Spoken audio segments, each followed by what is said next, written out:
পিছনে অপবাদ দেওয়া, নিন্দা করা। তাফসীর ইবনে কাসিরে, তাফসীর মারিফুল কোরআন এসেছে যে নিরীহ নিরপরাধ ভালো মানুষকে অপবাদ দেওয়া, হুমাজা এবং লুমাজা পরস্পর প্রায় দুইটি একই অর্থে সমান্তরাল। আচ্ছা, এটা ওই জাহেলি যুগে ছিল, খুব ভালো করে শুনবেন।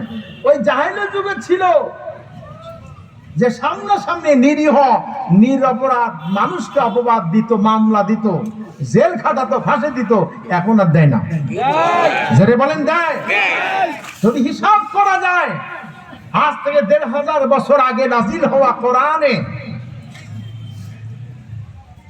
ওই জাহেলি যুগে জাহেলরা যা করেছিল, বর্তমান বাংলাদেশে এই ১৭ বছরে এই জাহেলরা ২৪ সাল পর্যন্ত তার চাইতে বেশি করেছে, ঠিক ঠিক। এবং শতাব্দীর শ্রেষ্ঠ মিথ্যাচার, শতাব্দীর শ্রেষ্ঠ অপবাদ যাদেরকে দেওয়া হয়েছে, তারা প্রত্যেকে জাতির শ্রেষ্ঠ সন্তান। কথা বলেন ঠিক কিনা?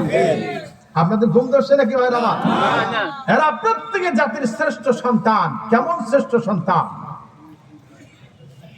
বিশ্বনন্দিত মুফাসসির আল্লামা দেলওয়ার হুসাইন সাইদি, আপনি চিনেন তাকে? আল্লাহ রহম করুন তার উপরে, বলেন আমিন।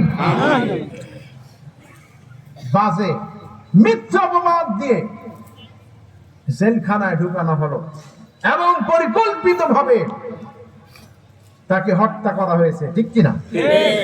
এইভাবে মাওলানা মতিউর রহমান নিজামী, কাদের মোল্লা, ওই যে দেলু রাজাকার, তার নামের সাথে মিলিয়ে সাইদি সাহেবকে রাজাকার বানানো হলো। কাদের মোল্লাকে কসাই কাদের, সেই নামটাকে নামকরণ করে অপবাদ দিয়ে তাকেও শেষ করা হলো। এভাবে একে একে প্রায় ৯-১০ জনকে দুনিয়া থেকে বিদায় করে দেওয়া হয়েছে।